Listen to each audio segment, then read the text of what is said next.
Welcome back, everybody. We are here at Apartment Alliance 2024 in the wonderful city of Philadelphia, the city of love, which fits right in with Resman. We love our software and we love this industry. I'm so excited today on our Trailblazers episode because we have a very special guest who is a personal friend, but somebody I admire and really look up to. Has just been really gracious over the years as we've gotten to know each other with her time and her mentorship and her counsel and coaching. I'm very pleased to welcome Sheri Druckman joining us today with Legacy Partners. Legacy Partners. And we're gonna have a good conversation today, a little bit about Sheri, a little bit about what's going on in the industry, and I also think about leadership.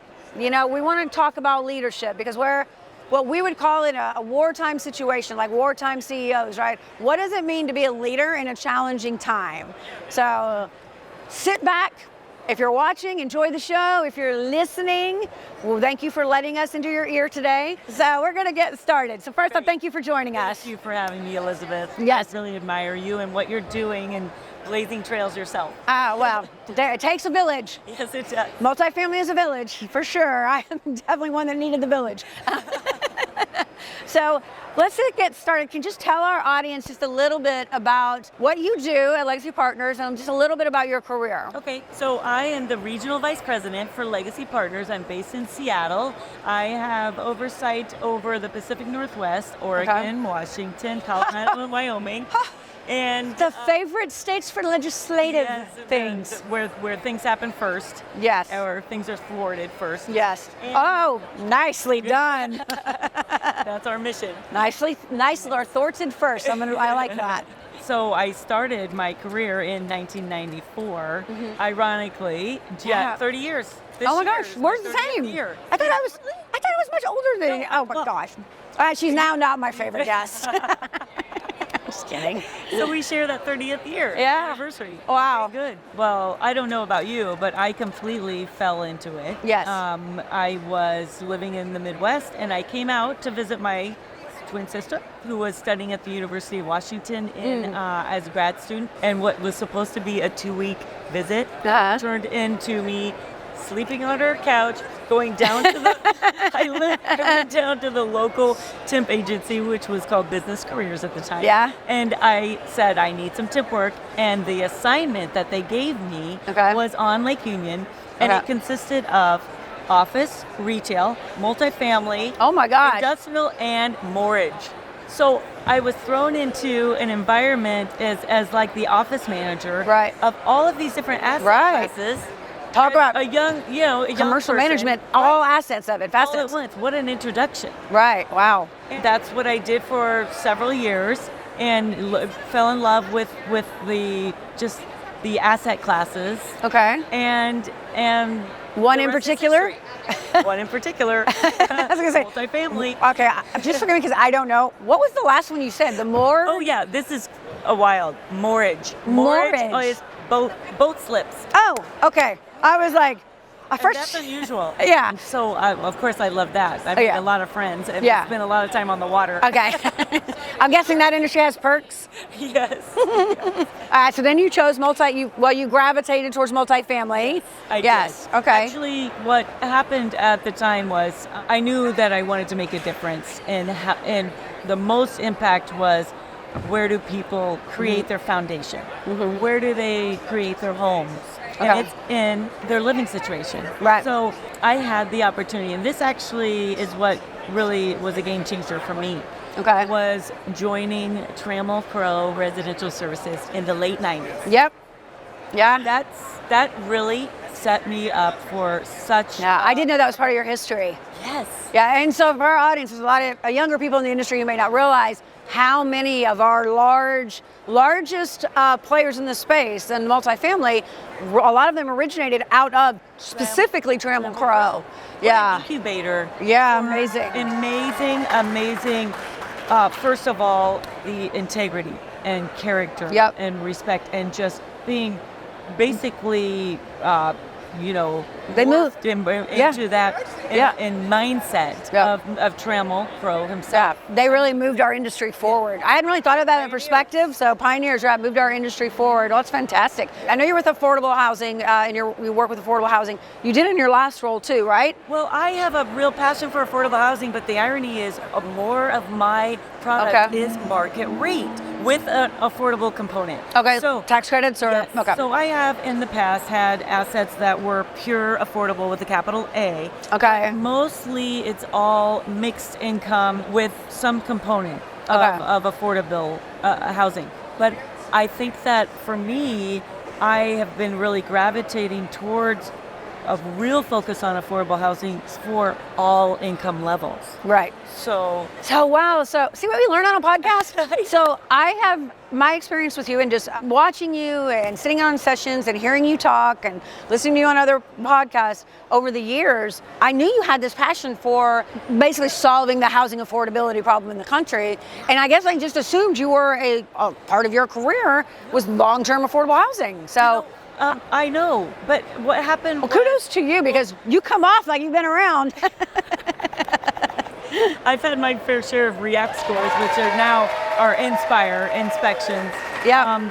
But I realized early on, when I was a young adult out on my own, I experienced some real adversity personally, and I had housing and income instability. Okay. And I found myself. I was really struggling. How do I make ends meet? How do I afford my housing? I'm just trying to get work, and it's a down economy. I think going through that struggle personally is what really made a difference for me. When you're in that struggle, you feel hopeless. You feel lonely. Yeah. You don't know how. Yeah, we share this in common. I've shared it, I think, on one of our podcasts.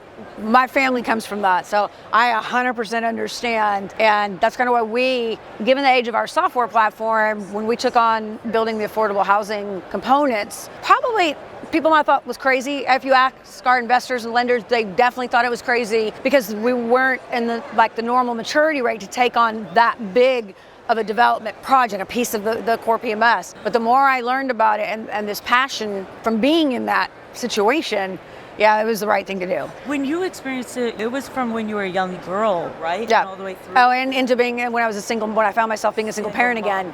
Yeah. And my mom has been, my mom's disabled, so she's had the housing and income instability for a long time until I was able to solve that for her. Huh. That's so interesting because I grew up very modestly in the Midwest, middle class, but it was when I was out on my own immediately after school and trying to do my own thing, and those work ethics of the Midwest is figure it out. We're Midwest girls. There's no handouts. No. You have to go through the struggle. Yeah. And I don't think that I would be right here and so passionate about creating affordability for people of all income levels had I not gone through that struggle. Yeah, exactly. Well, it comes through. Yes. It definitely comes through. So what would you say you mentioned how fortunate you were to end up with Trammell Crow. That's right. Is that, would you say, the most pivotal moment in your career for you? 100%. Because although I was having a great experience at that first assignment of multiple different asset classes, it wasn't until I learned about the entire picture and the education that Trammell Crow provided. We had to go through an academy of before we could even get out on site. And something tells me that's where the Summit Academy came from, because they came from Trammell Crow. Yes. Okay, awesome. So, and I know we've talked about it in the past, and you may have just talked on it a little bit, right, with the adversity in your life, right, and how that has kind of shaped your passion for this industry, the housing affordability issues in the country, just as a citizen and part of our country. But how else has adversity really impacted you in thinking about being a leader, coming up through multifamily and the various roles that you've had, not only for in your own company, but also servant leadership to our industry as a whole? Well, you know what? I want to touch on that a little bit, but you just made me think of something. It's going back to my Midwest roots. I think of having a servant leadership heart. And, we were raised where we would go every day in the summer and deliver Meals on Wheels to elderly people who couldn't get out, or, helping the local people, mowing lawns and this and that. Yeah. But I think that had I not been raised that way, how I can contribute to back in such a strong way. Yeah. Because I really, in my core, I believe it is a privilege, but it's really more a duty. When you have the ability, you have years in an industry, you have so much experience, it needs to be shared, and it needs to be read out through the other folks that are coming up, so that they can learn. Yeah. Well, and I think I love that you just touched on that. And I know we're going to dive into a little bit. There's a lot of things going on in the country, legislative, like policymakers are considering various things. There's a lot of talk about what they think we do or don't do. And it's just so bizarre to me, because coming like early on in the pandemic, there was such outpouring of support and bending to help keep people in homes. And it seemed like for a hot minute we had some awareness that we were part of a solution and that we could be part of the solution from outsiders looking in. And then it feels like it changed again. Unfortunately, coming out of the pandemic, we had losses during the pandemic. So when we had a chance for gains, it's not just 1 year to next year, it's 3 and 5 year patterns that you have to look at. Yes, but that's what made the media. Yes. And just that's completely overshadowed. And we don't seem to get the same airtime now that people are struggling, and that people are down in the 80s for occupancy in the Sun Belt states, giving away 2 and 3 months free rent, and they're really struggling with those budgets. I think you're exactly right about the duty that we have to continue to get involved, to tell our story, because most people, honestly, I think the majority, if not a slight minority in this industry, are not like-minded with wanting to fix the problem. Right, or understanding the problem. Yes. So much of what we do is about influence and education, or the other way around, really. It's education and influence. And that's what advocating is all about, and being a champion. Yeah. So like our legislative folks, they are trying to do the best job. They need our voice. They need our input to be able to make good decisions. Yeah. And then other groups that are out there that we all want the same thing. But they may not understand, the outcome of a rent control that actually hurts, not helps for housing. Yeah. So, getting involved and doing your part is important in that regard. So, thinking about going back to your career a little bit. Yeah. I mean, because we have so much to talk about, and we don't have as much time as I want today. But thinking about leadership in challenging times. Right? Yes. So what would you say is lessons you've learned about your leadership style and how you're an effective leader? Well, this is early on. I had experiences with direct supervisors that had more of a style of, let's just say, a very narcissistic style. And I know how that made me feel and the people around me, where it was very demotivating, it was fear-based, and we weren't getting the best out of I wasn't getting the best out of myself or my well-being and the rest of the team. So when I started coming up into leadership roles, I was really mindful to make sure that the type of leader that I want to be is the type that puts number one first, the growth and development of the team, but also how that's going to impact them and their influence. Does it change with the market conditions? Is there things you're doing different now than you were doing 2 years ago with them? Well, okay, think about this. We have this long wave of we're riding high, the market was fantastic, everyone's doing great. Yep.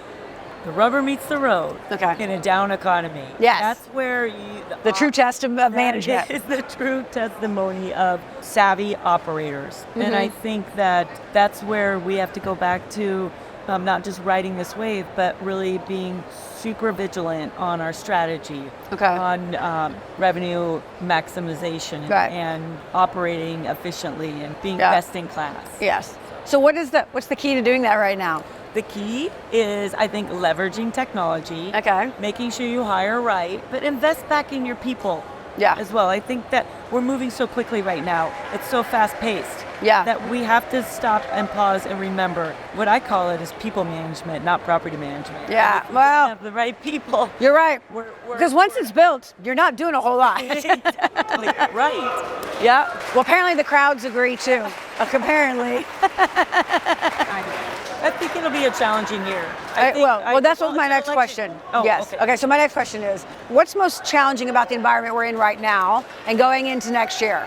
Well, number one, we're in an election year. And so there's a lot of instability and uncertainty that comes with that.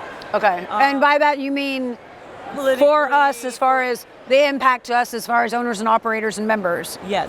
Okay. Well, yes, because this is all going to affect our economy so much, which Yeah. will trickle into health of our Yeah. industry Yeah. and multifamily. So I think that's a concern. I also Okay. think it's very tight lending conditions right Yeah. now and extremely high costs for development. Yeah. And that's a real problem when we are in a housing crisis. You're right. We have, our nation is 4.6 million homes in arrears, or how can I say that Deficiency. better? Yes, Deficit. exactly. It's a We're at 4.6 million deficit.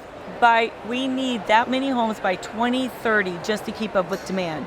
But on top of that, we are short skilled workers by 400,000. That's right, 400,000. Okay. A shortage of skilled workers. So here we go, when we're trying to promote development, and once that building starts to ramp up, that number is just going to continue Oh, to get yeah. worse because we're going to need more people. Yeah. So I think the combination of interest rates, Yeah. the election, the economy, and then just so many barriers to housing development is going to be our biggest challenges for this next coming year. Yeah.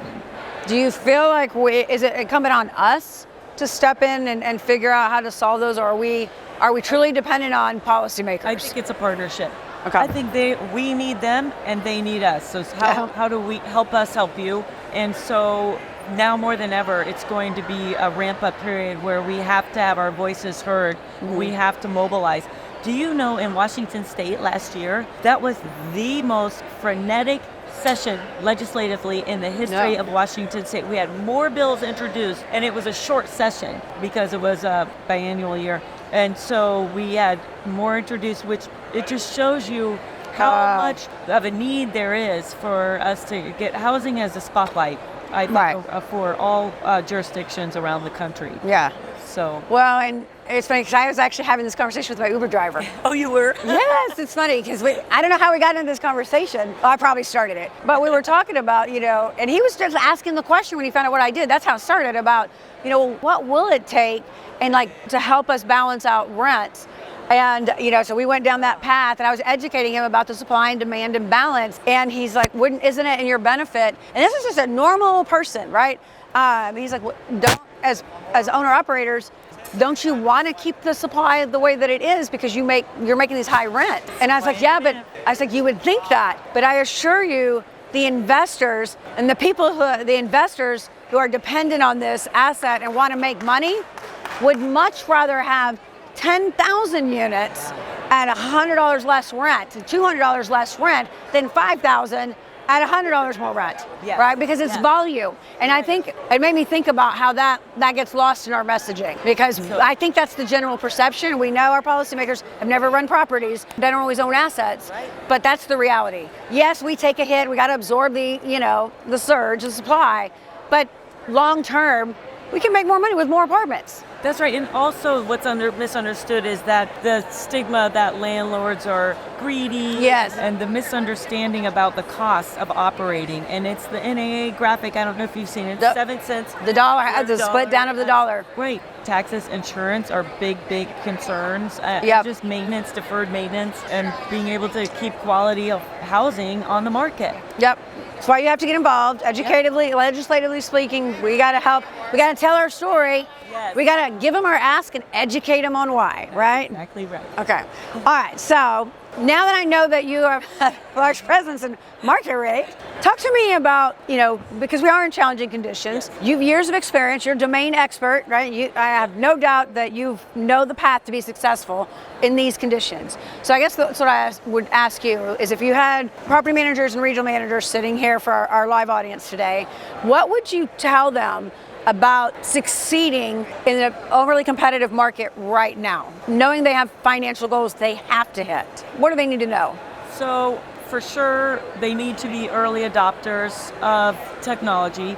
Okay. I think we're going to see a lot more of that moving forward, building on what's already been adopted in the past, but especially with AI. Right. But looking for ways to operate more effectively, efficiently, but not losing touch with your customer. And when I say customer, that's your resident, that's your clients, those are all your stakeholders. Yes. Okay. And making sure that's on the forefront. Okay. Because it's so competitive, right. Even in our brand new developments, people are hopping around. They'll go from one new development to the next because of all the concession offerings. Yeah. And so how can someone beat that? So, and I'm asking this question because I know I met someone yesterday that has not finished their lease up. There's probably 1,000 units within a mile and a half of their other asset. They're coming up on they have to refi or buy down the cap rate again. So there's a lot of stress and anxiety there. So I think their economic occupancy is in the 80s. And there's 900 more units coming. Online. That's daunting. It is daunting. Yeah. And so I was just trying to think, it's like, what can someone do when you have what seems like a less loyal, on the surface, it seems like we have a less loyal consumer. But do we really? Good question. I think it's a more transient and mobile, but I think that people truly to their core want to feel like they're getting the best service and the best conveniences.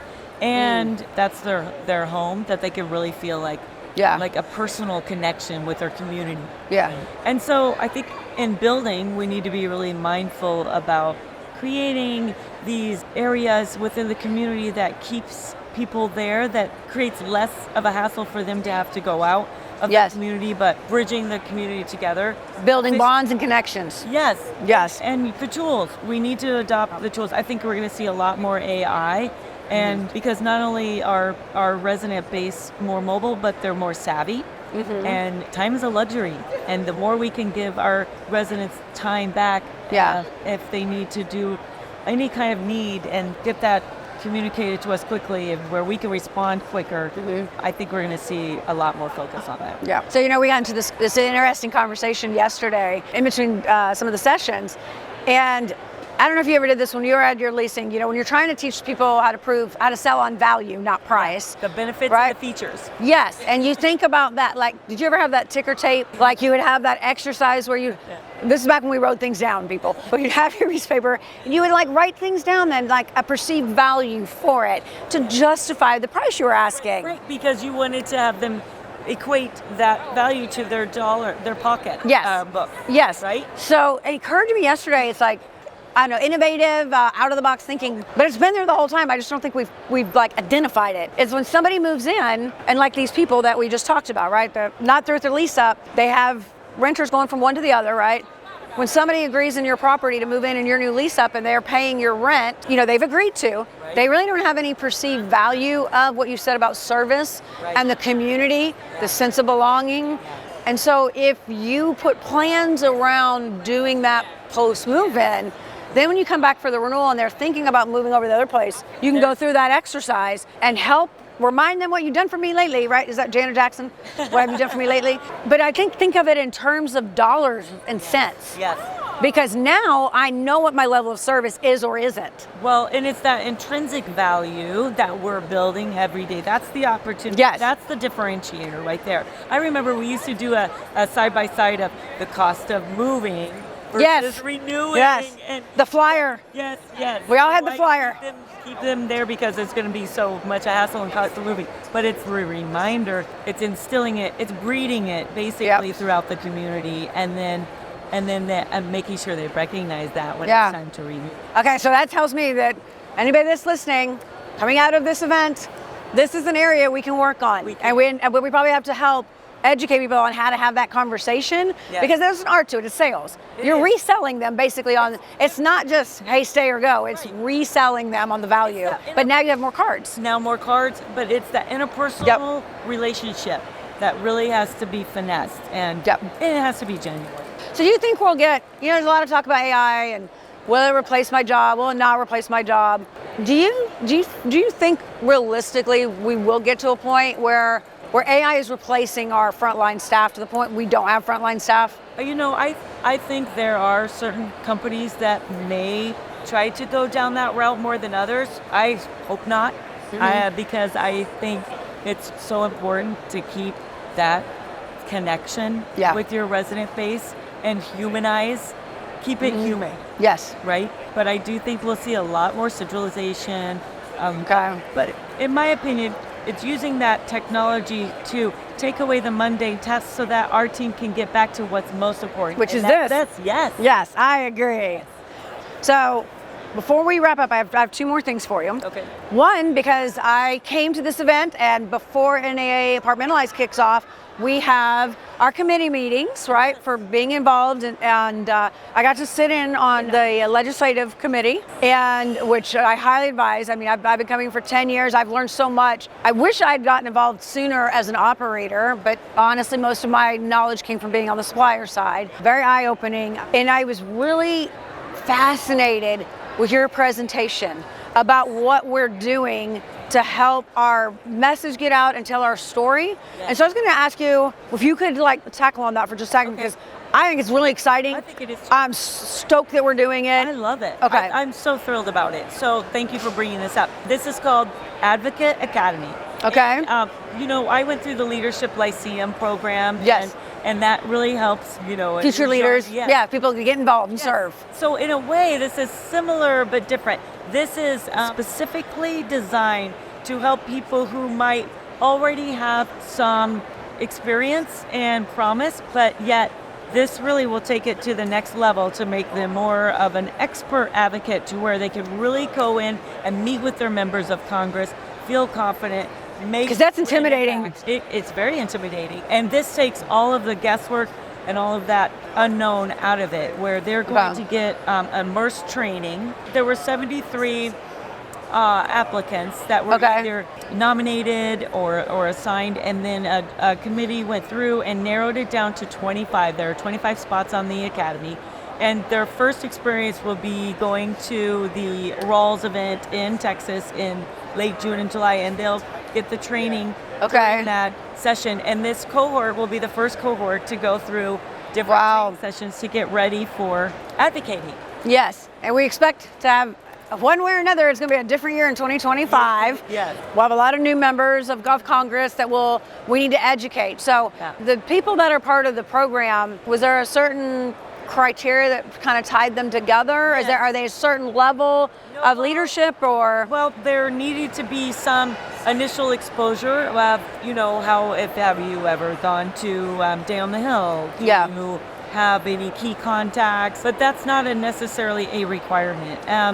We went through a lot of different summaries of people on why they believe they would like to be an advocate in the academy. And I can tell you, it's incredible the amount of energy and enthusiasm for people wanting to get involved and make a difference. And it's about having that collective voice that really moves the dial in these issues and the impact it can make. Yeah. So Greg Brown gave me the lesson on don't say legislators as policymakers, because I worked with him on Resmania's session last year, and he came this year too. But this year I wasn't doing the panel. Policymakers. Yeah, but there's language is important. So I think this is fantastic. I know we need it more than ever. Yeah, I was just in awe of the work that's gone into it, and it's so needed. And it's I think it's gonna be so helpful for our industry to help empower people, but give them confidence, because there's an art to how and what you say in those environments. It's an art, and what is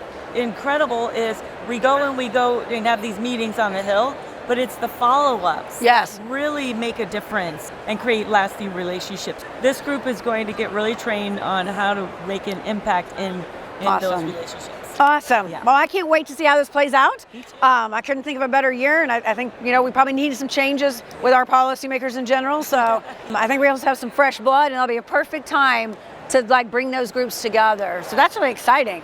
Okay, so our final question for today, if you think back over your career and what success has looked like over the years, has your definition of success, either personally or professionally, changed since you maybe got in the industry or within a certain time frame to now? It has. It has completely changed. I think when I started out, I was thinking of success as, being knowledgeable, becoming an expert, and it's changed and morphed over my career to be more focused less on me and the outcome of my team and the growth and development of each team member. That to me is really the symbol of success. But you asked about personal versus professional. I think over the years, when I first started out and I was single and didn't have a family, and now fast forward, 2 boys, my husband, of course, is creating that balance between really wanting to do as much positive impact as possible in my work life, but also have a very balanced and joyful family environment. And so over the years, I think I've started to blend together what my passions are during my work life with integrating that with my family so that it's all one mission of balance.